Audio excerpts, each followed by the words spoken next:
Hi, everyone. Welcome. I'm David Chavern, President and CEO of the News Media Alliance, and this is episode 3 of News Take.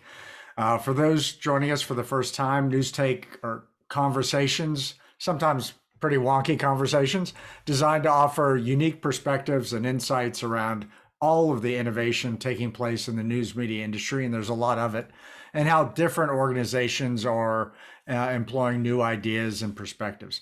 We're going to try to get in the weeds a little bit with people who are changing the news industry, particularly those that are helping making better news products and whose perspectives aren't always heard in all the other debates about the industry. And today, I am super excited to welcome Kim Bui to the show. Kim is a digital journalist who has focused her career on leading breaking news initiatives and conceiving new storytelling forms for digital, print, and broadcast companies catering to local, national, and global audiences. Currently the Director of Product and Audience Innovation at the Arizona Republic, she also co-writes the column Sincerely Leaders of Color, focused on helping journalism become more supportive of journalists of color. Prior to the Arizona Republic, she was editor-at-large for Now This News, focusing on original social reporting and breaking news, and was deputy managing editor for Reportedly, a digital media startup specializing in social journalism. Kim, welcome to the show. Thank you so much for being here. Oh, happy to be here, David. Thank All you right. for inviting me. Well, let's just start with a background. Tell us a little bit about your background and how you ended up in the news business and how you ended up with this position at the Arizona Republic. Sure. Like any good Asian, I was supposed to be a doctor. That didn't work out so well. But I've always loved to write. I often tell people that I think most reporters and journalists come at it from one direction or another. Either they're reporters first and they ask a lot of annoying questions, or they're writers first and they love prose. I was a writer first. So I didn't do so well in organic chemistry, ended up in journalism, walked into the student newspaper at Iowa State University. And I ended up as a lawyer after organic chemistry, so I'm down. see, Yeah. organic chemistry really ruins people. Uh, Yeah, so I started off as a reporter. I had a very meandering career. I probably will continue to have a very meandering career of just following what really interests me. It took me from reporting to social media to web production, over into social media reporting, which was sort of new at the time. no. And then sidetracked into video. I did a little radio, and then came back to local news, which is my true love, I think. That's fantastic. And tell us a little bit about your specific role at the Arizona Republic. Like, what gets encompassed in your your areas of responsibility and activity? It's a little bit of a lot. The audience innovation part is pretty easy. It's the social video photo teams, and then I also manage criminal justice and breaking news. And Oh, wow. that is because I feel like our audiences, we first get to know them through breaking news and criminal justice coverage. Yeah. It is a really good place to innovate because the stories are, in a sense, semi-rote.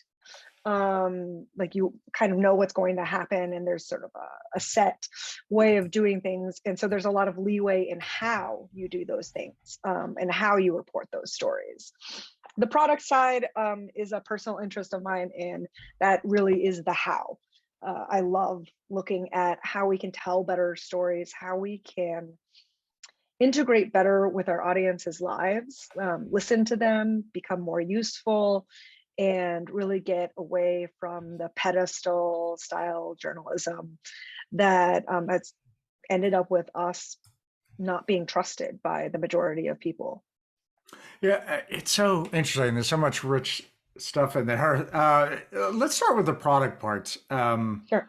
because I talk about this a lot. I engage with people a lot in terms of the news products, and really the still huge amounts of innovation that has to happen in news products, right? And you have had this emergent set of discussions about better product thinking when it comes to news and journalism. A product focus, a product development focus. What does that mean from your perspective? In particular, how does a product focus or product development focus differ from what we were doing before or had been doing? Yeah, I product. The term product, comes from the more like a tech sphere, and in terms of like what are the products that face our audience, and being able to project manage and translate those ideas and make sure that things move forward. The way I think product manifests in journalism is slightly different, but in many ways the same. Um, I'm a founding member of the News Product Alliance, and we like to call people product thinkers. Mm-hmm. So you don't need a certificate in product management to be a good product person. You just have to be someone that thinks in terms of product. And thinking in terms of product is really just putting the user's need first and trying to figure out how the platforms that we already have and that we could expand into can best serve those users. It is really it does encompass as much of the journalism as it does the tech side and the business side, but people tend to think of it as like a business side, a tech side thing, because a lot of the solutions end up being tech or business solutions, because there are a lot of the places we're very behind in. I think we're very good at telling stories. I don't think that's going to change. I hopefully. And we have done a lot of really good thinking on that as an industry, but we kind of forgot along the way who we're telling stories for. And that is what a true product thinker thinks about. A lot of product people these days that are in newsrooms come from an audience background. And that's because we, as audience folks, are so honed in on, wait, we think as journalists that this is what they want. However, it is not, because journalists are not regular news consumers. And this is what the audience that we are actually approaching looks at, and how we can find new audiences and the kind of experimental design that's involved in that. It's honestly a lot of fun if you're kind of the kind of person who likes to lab tinker with things. I think that's what product is. It's really just tinkering with the recipe and ingredients that we have on hand. Yeah, I'm going to editorialize for a second. I've, the industry historically, if you went way back, was actually very innovative on the product side. We kind of lost that along the way for a variety of reasons, and now we're in this moment of really just being recipients of other people's technical decisions, right? And I have a long-term plan to really get us going, get the water flowing the opposite direction a little bit. Us having our own views and perspectives about what's the right technological solutions between us and our consumers. But I was editorializing. One of the things, part of how I think about this is the industry is in this moment where, on the plus side, a lot of publishers, particularly local publishers, have had much better experience with digital subscriptions than they expected. Right? And you saw over 2020 and 2021 driving a lot of digital subscriptions, and people are like, "Whoa, that's cool, man!" Like I didn't know that could happen, or they were skeptical that it could happen. So the good experience, but if you look at penetration into addressable market, even the people killing it are at very low single digits penetration into whatever they think their addressable market is, right? I mean, you have metros with a couple million people in the metro area, and they may be really happy have gotten 100,000 digital subscribers or something. So there's a huge delta that on the one hand is an opportunity. Whoa, we can really grow. But on the other hand, forces you to think, what are really the changes? A lot of it has to be product, right? What are the changes in how we deliver and connect with consumers that are really going to help us move that penetration up? I don't know. Is that part of how you think about this? Yeah, it is, because if you think about digital, let's talk about digital subscriptions in particular. Yeah. Digital subscriptions is a departure from paper subscriptions, which we newspapers have relied on for a really long time. And I talk to, and I get emails from both our print and digital subscribers who don't really understand what their subscription gets them. Yeah. And that is a result of us not being very good at delineating our product, at showing Yeah. what the product is. I think someone on our team, I just told them that USA Today Network has a crossword app, and they're like, "We have that?" Yes, we have that. Yeah. Because we've been following for so long.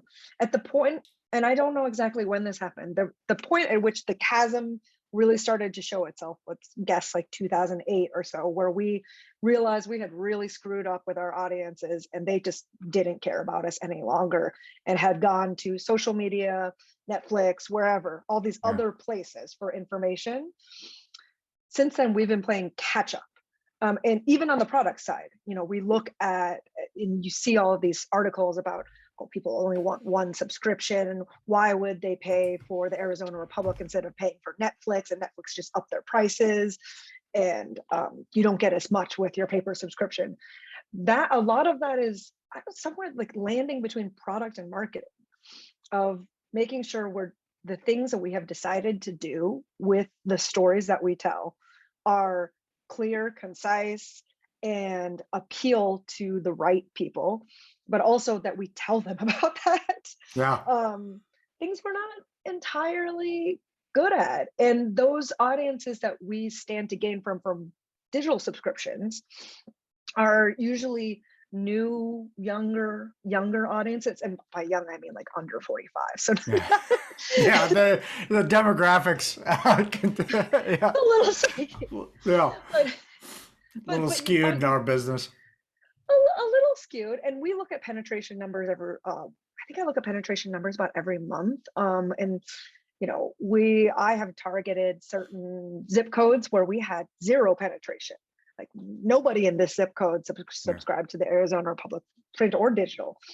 And if you start looking at the demographics of those using research tools available, which are pretty easy, you realize that a lot of those are young, communities of color, probably college educated, but really just, if you ask them where they get their information from, not even news, but information from, they'll say friends and family. Yeah. And they are probably the arbiter of information for their circle of friends and family. So they're the ones that people go to are like, "Hey, I don't know where to get a KN95 mask. You probably know, David. Like you're in with the cool kids. You know what's going on." Yeah. And we haven't reached those people. And that is really the challenge ahead.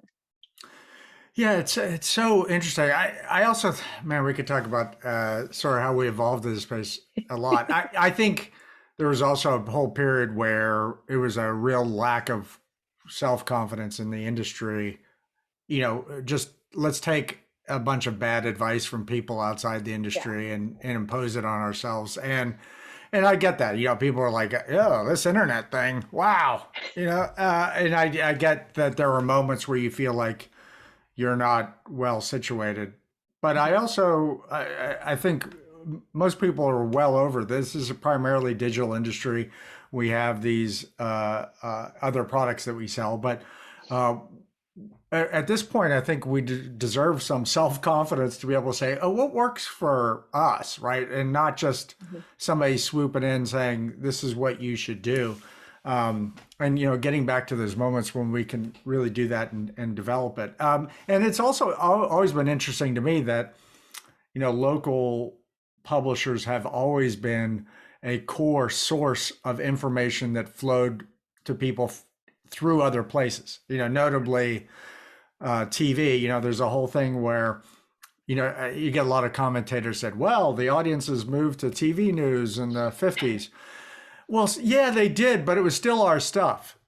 We were actually still creating most of the content that got distributed through this other way, and we're for what's happening in Phoenix, or you're still the stuff a lot of times, right? So anyway, I'm digressing too much, but getting back to In terms of audience engagement, particularly with Mhm. younger audiences and and products, what have you been excited about in terms of like highly engaging products, newsletters, text? I mean, what kind of experiments you're running? What are you excited about? Well, I love experiments, so there's a dozen and a half I could tell you about. But I think what is really interesting to me of late is really starting to define what community-centered journalism means. Hmm. We spend a lot of time figuring out like what does audience engagement even mean? And for a while, that was just like tweet your stories. And then we Yeah. moved on to sort of like, oh, well, ask the people on the Twitter for some interesting things that we'll put in the story. And we've evolved since then. And now we're looking at these other platforms and other ways of figuring out what community-centered journalism means and shedding a little bit of the ego, but not losing our confidence in terms of they have to come to us for they have to come to our platforms for the news. Like we got to go where they are. Yeah. And I think that is what text newsletters, um, listening sessions, all of those, that's what that's about. Mm. Going to where people are and making sure that we facilitate conversations there. Like I don't think we are here to fix anything, but we are here to give people the information to fix that will help empower them to fix their lives and to live better, richer lives. One thing that I find really fascinating is we run this text line, which has gone from everything to be like once a week a text or to every day a text for coronavirus information. Mm. And it's crazy basic coronavirus information. It is just the stuff that I copy paste from our article where we distill and do like some light analysis on the state coronavirus numbers, Yeah. copy paste those into a text and text those out to people. What I notice happen is those people forward that text to their family members.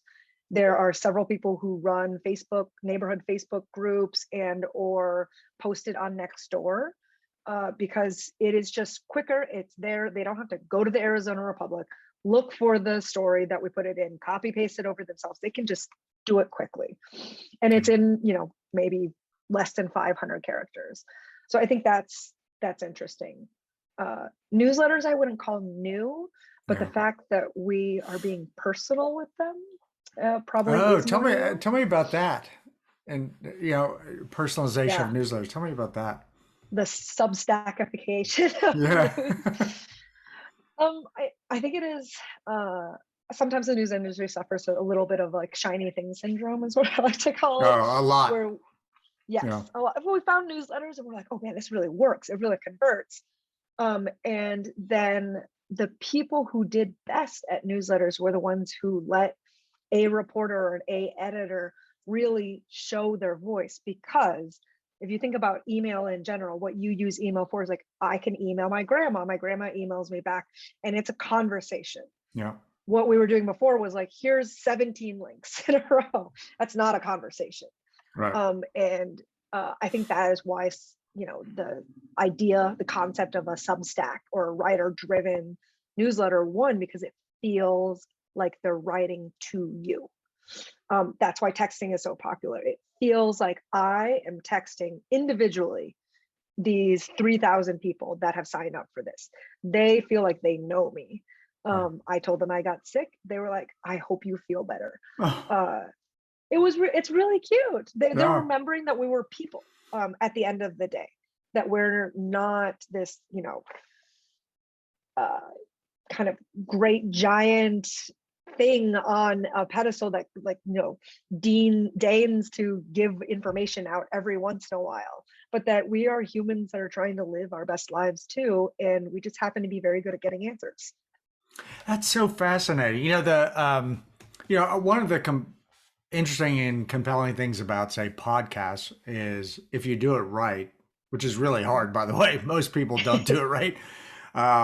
Is a tremendously, as they say, intimate experience, right? You're in your own head, usually with earbuds on, with somebody, and you're right there with their voice. And the people who do it really well, you really do feel there in a sense. Mhm. And it's really interesting to think about how you can create other products that give some sense of directness to people, right? Yeah. Yeah, that they can be really attached to. That's super interesting. I'm also, there are whole categories of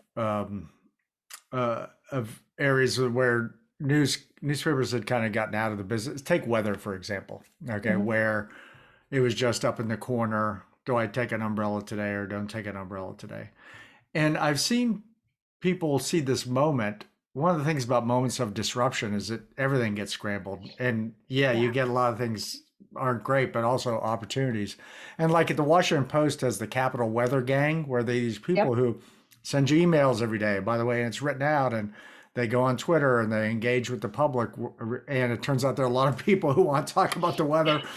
And again, to your point, it's reaching them where they are, not being constrained by traditional topic areas and really engaging with the public that really works. Let me, before I get off that, what have you been looking at other formats, audio, video and the rest, I also have this working thesis about, the people who were in those spaces, local Mhm. broadcast TV, local radio, they're being disrupted too.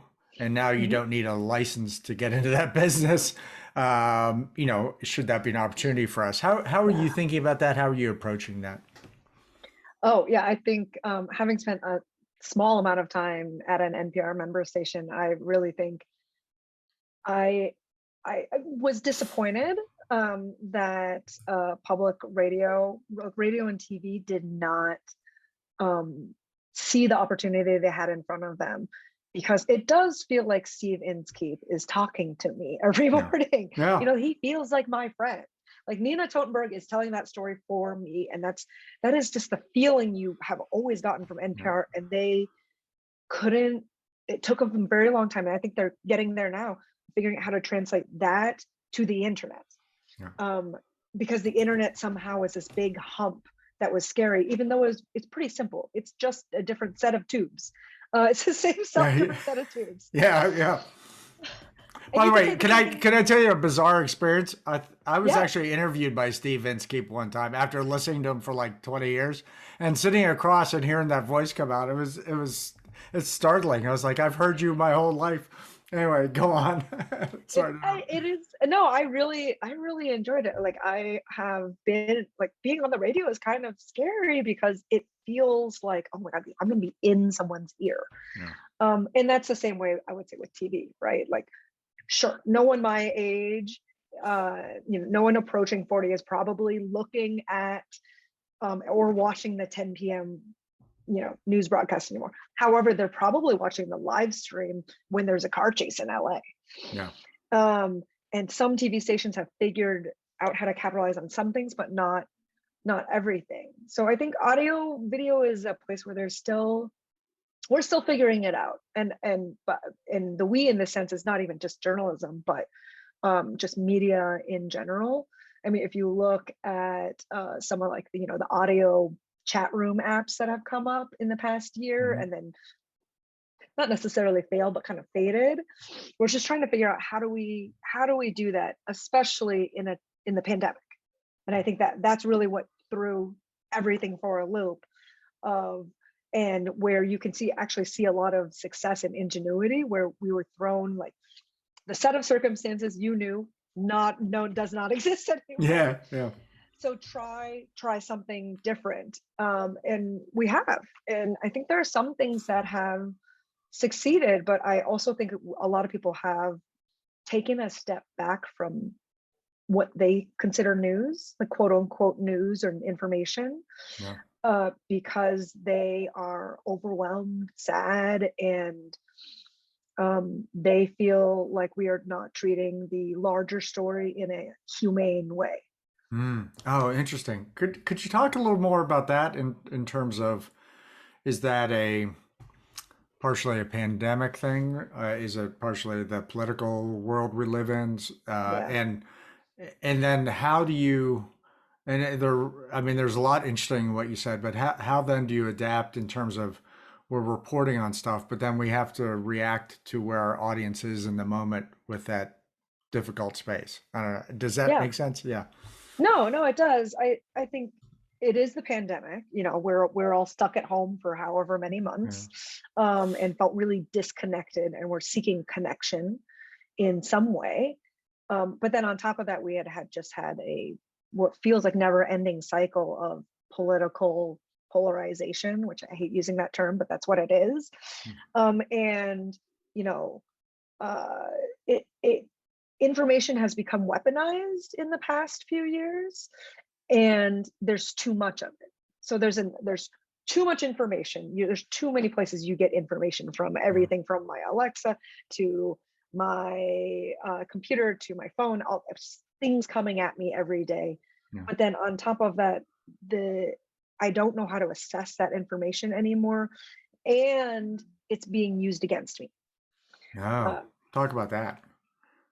I I mean, I can if you have an anti-vaxxer in your life, Yeah. Yeah. that's Yeah. what it is. You know, like if which everybody pretty much does has Yeah. you probably come across one of them, and that is a good example of weaponized information, which is not a new thing. If you look at like the history of the Cold War and journalism back then, all of this is it's information being weaponized, for good, bad reasons, intentionally, unintentionally. It doesn't really matter. And how you get above that and through to people when they're naturally skeptical already, and now extra skeptical of anything they're told, is I think it's hard. Yeah. And connection is it. That's really the answer I have. It's the more you can connect to people and make it feel like you do care, and you are here to help them, and that I think that is really the way to get through to somebody. Yeah. And then from a local publisher perspective, how do you switch from being a contributor to their problem to being the the person they trust or the entity they trust to help you walk through it, right? Help you Yeah. uh, tease out the information that's important, and also kind of arm you for the crazy anti-vax debate over dinner or something, Yeah. right? Yeah. Um, that's really powerful. It does. It also does relate to something in particular about how do you think about younger audiences. I'll use the term Gen Z, although I don't, I don't know how relevant those categories are anymore. But um, we've done some research that's kind of interesting that uh, people come with these assumptions that are now a little old, right? Information wants to be free. People won't pay for information. What we found is that really was evocative of people who grew up in a period of internet information, but then younger generation, Gen Z in particular, have gotten more used to the idea that you pay for Netflix, you pay for other stuff, right? Mhm. And I think a big part of it is you have to put your passwords in everywhere, even if you took them from your parents or something, right? Yeah. So I don't know. How were you thinking about the uh, young adult audience for your content, and how it might be different than older audiences, and how you meet them where they are and help them Mhm. solve some of these bigger information challenges that they have. Yeah. What's interesting is, so I have two nephews, one who's 18 and who's 16. And I regularly, every time I see them every Christmas, I'm like, so show me your phone. And you're showing how you're doing things. And um, yes, of course, they do things very differently from even me. Yeah. And it took me forever to understand what TikTok was and how Yeah. to utilize it. Now I love it, but it's taking us, and we tend to want to bucket other generations as like, oh, they care less or they care in a different way, which I don't think is necessarily true. I think it is just a path to becoming an adult, honestly. Yeah. So when I was 18, I don't remember reading the newspaper every day.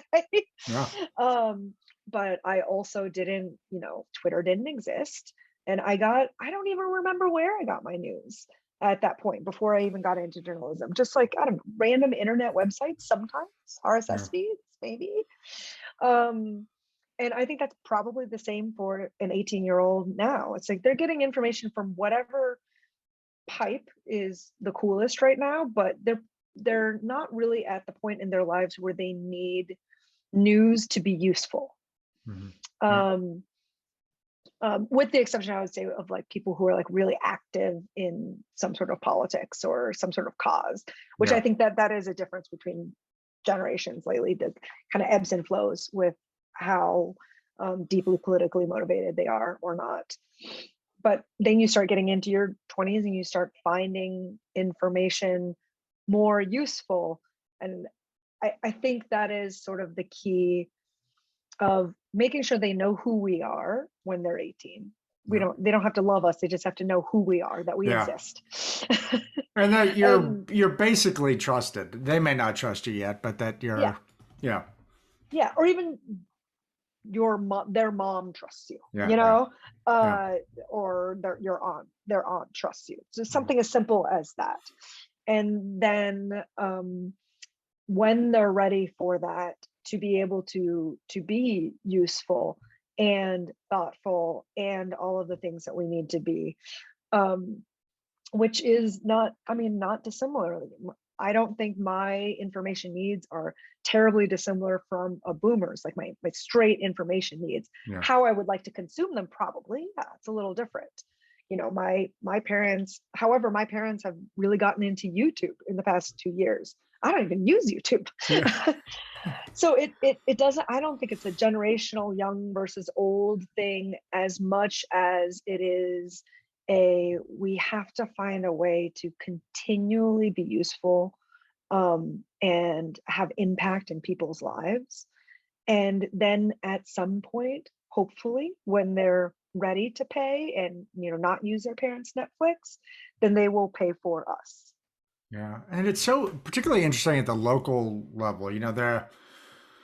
There's this broader internet phenomenon of sort of nationalization of attention, right? That Mhm. you know the if you're online, somebody in Anchorage wants to talk to somebody in Atlanta, so they talk about what they have in common, which is it could be national political, it could be celebrity, it could be right. But there's a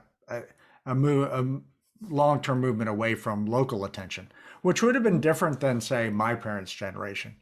For my Mhm. parents' generation, Nixon would have been way down the news funnel, right? It would have been a Mhm. lot of local and national political would have been way down. Mhm. And then there were events. Of course, Trump was just the kerosene on the fire about Yeah. nationalization of attention.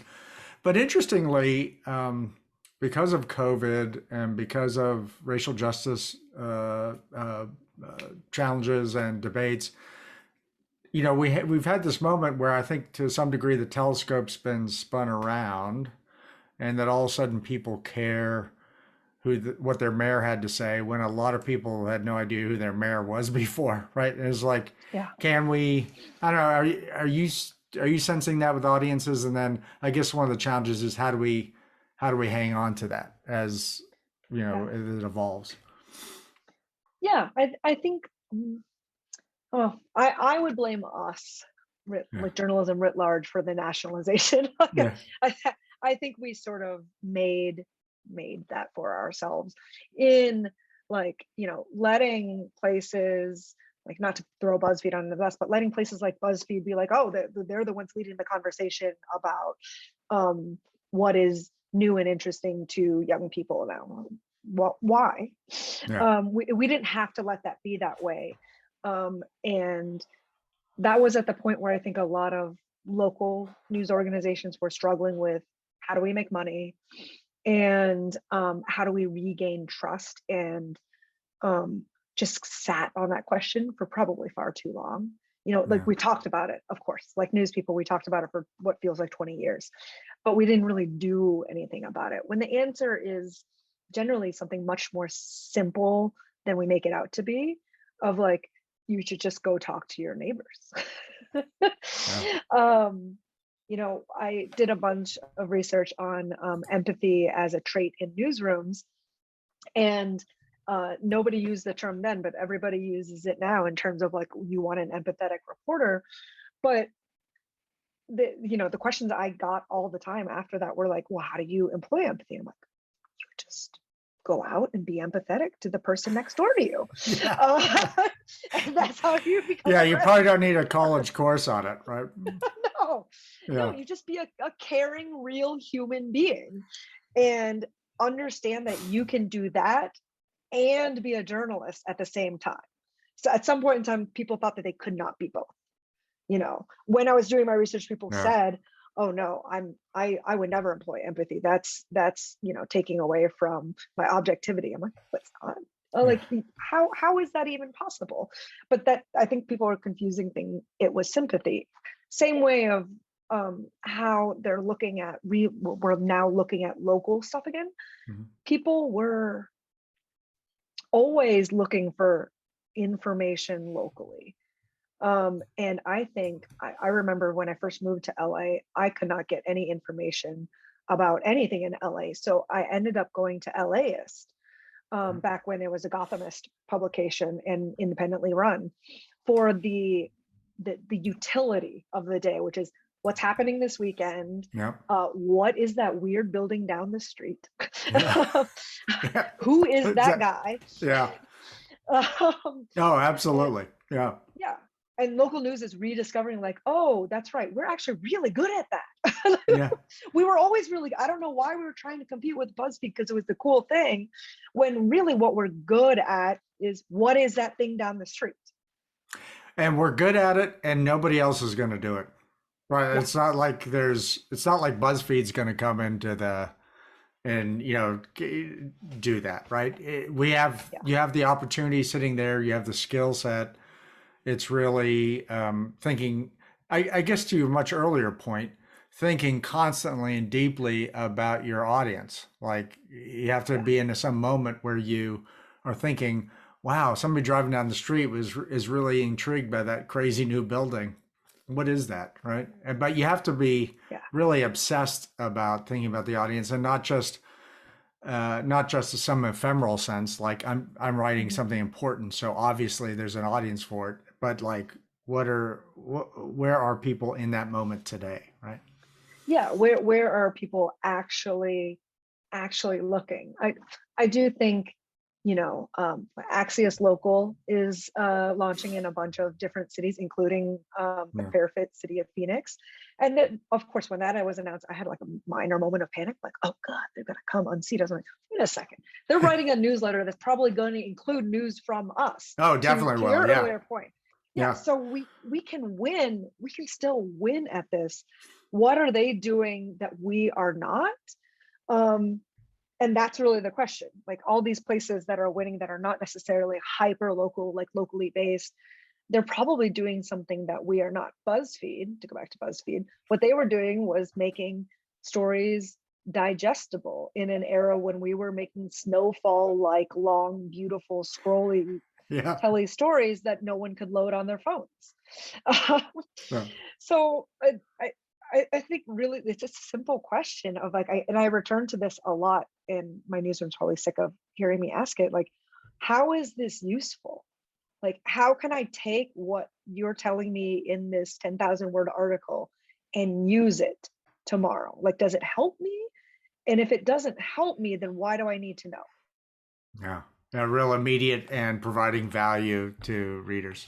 Um, Kim, let's talk a little bit about newsrooms generally, and Yeah. and journalism and the evolutions that need to continue to take place, both in terms of perspective, like we were talking, but diversity, inclusion, how we organize ourselves to tell these stories. And I know you co-write a column, I think, Sincerely Leaders Mhm. of Color.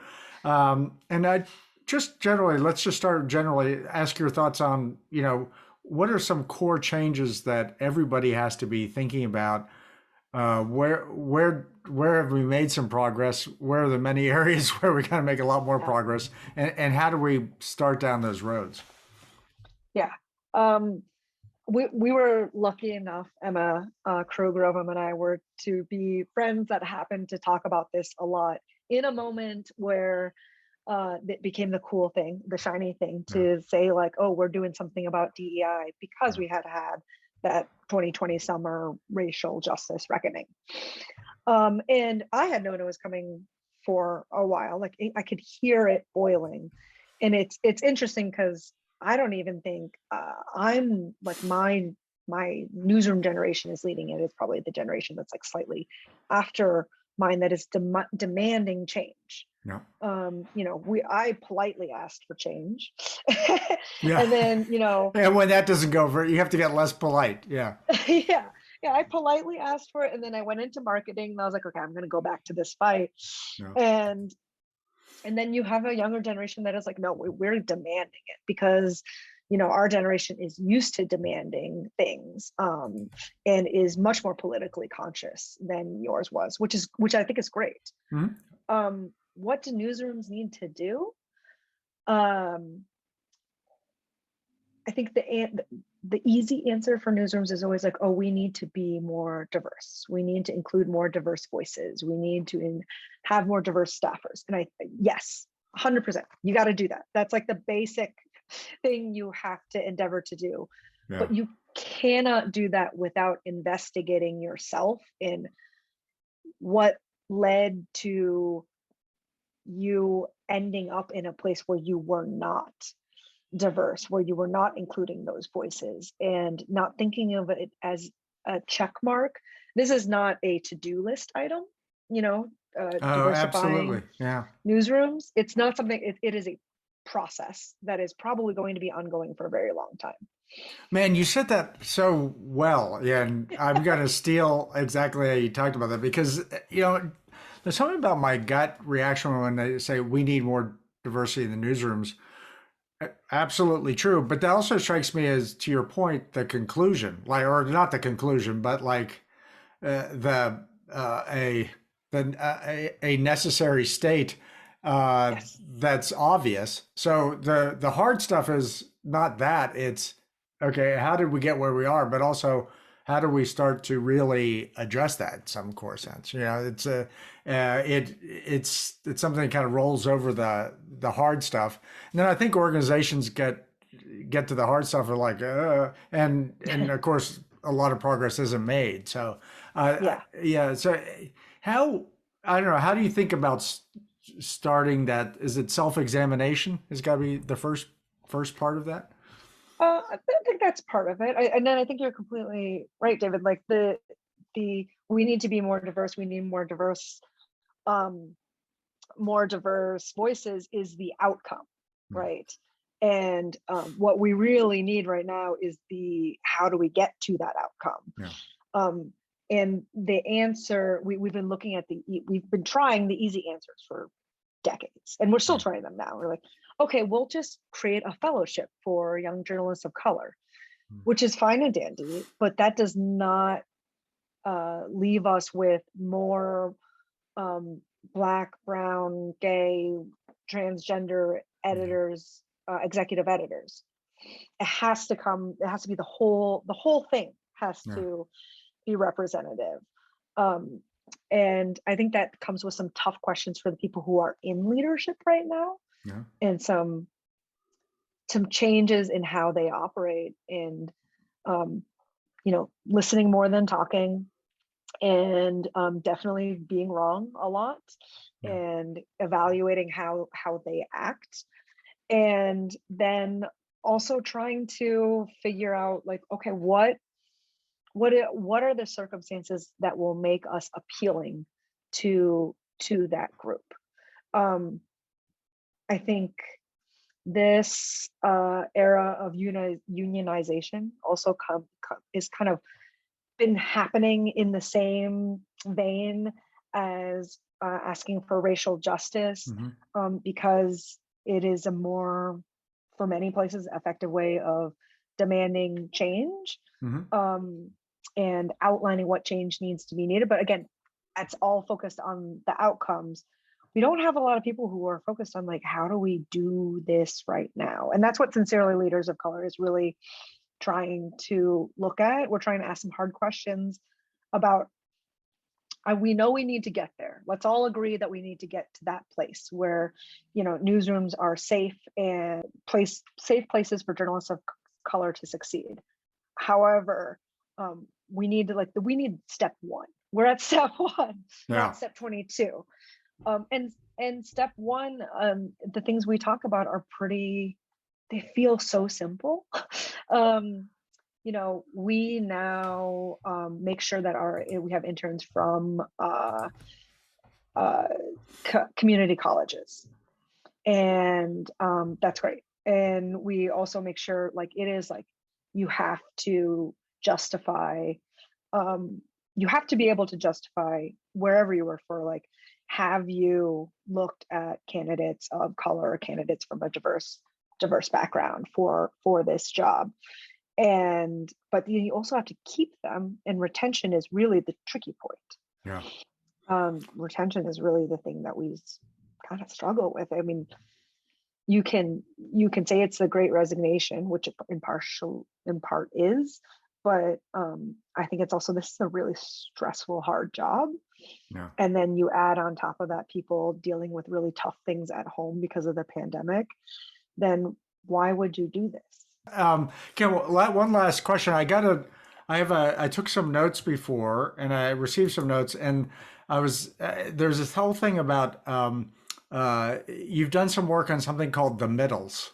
And Yes. So, could you just explain that concept a little bit? And because I understand it's like jobs that didn't exist before people had them, but if you could explain that, and does it connect with these other topics? Oh, it is these other topics. Yeah.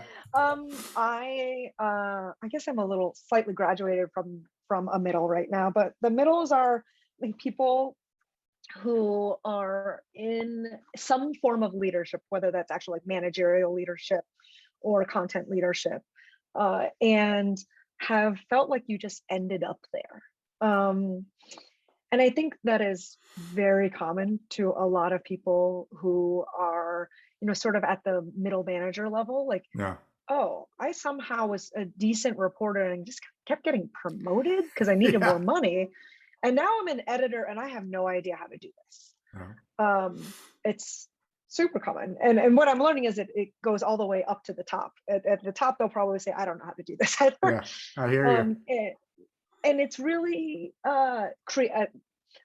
it's newsrooms, but also creative fields in general, where the industries have expanded so fast and demanded more diverse, younger, newer leadership so fast that now you have this generation of people who have no training and feel kind of dumb to say, I actually do not know how to put together a newsroom budget or a project budget. No one taught me that. It just was done. So now I have to figure it out. And so that's what I write the middles for, that space where it is hyper confusing, and really half the time what you need to hear is you're not the only person, that everybody in this position feels this way. But it's also trying to find ways for people to get training, which I'm really grateful that there are lots of sort of emerging leader trainings that are happening throughout the industry from all sorts of groups and places. I think that is really helpful. A lot of middles I know now are graduating to executive leadership. And I think that's going to be a whole nother, that's going to be a whole nother thing, because I talk to friends that are executive editors at many places, and they really feel lost and unsupported. And, I'm the only Black man in the room and I happen to be the executive editor, something like that. Or I'm the only woman in leadership, and so I manage a bunch of old white dudes. How do I do this? These are things that we don't do, because journalism generally just promoted people for being good journalists, but you can be a great reporter and a terrible manager. Uh, Yeah. and we sort of forgot that.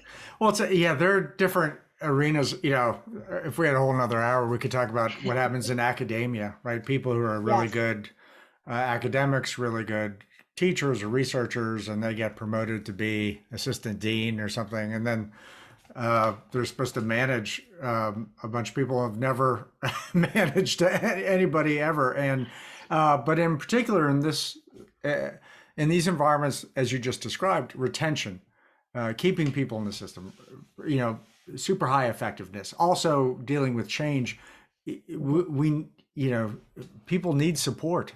They need training. They need to feel like that there's the organization is there for them, right? And Yeah. that's so critical and so important to all these topics. I could talk to you for like hours, Kim. Listen, thank you so much. I really, really appreciate it. I love the conversation. I just very much appreciate the time and your willingness to talk to folks in the industry about what you do. And we're thrilled to have you. And thank you very much. Of course, it was a pleasure. Take care. Take care. Bye.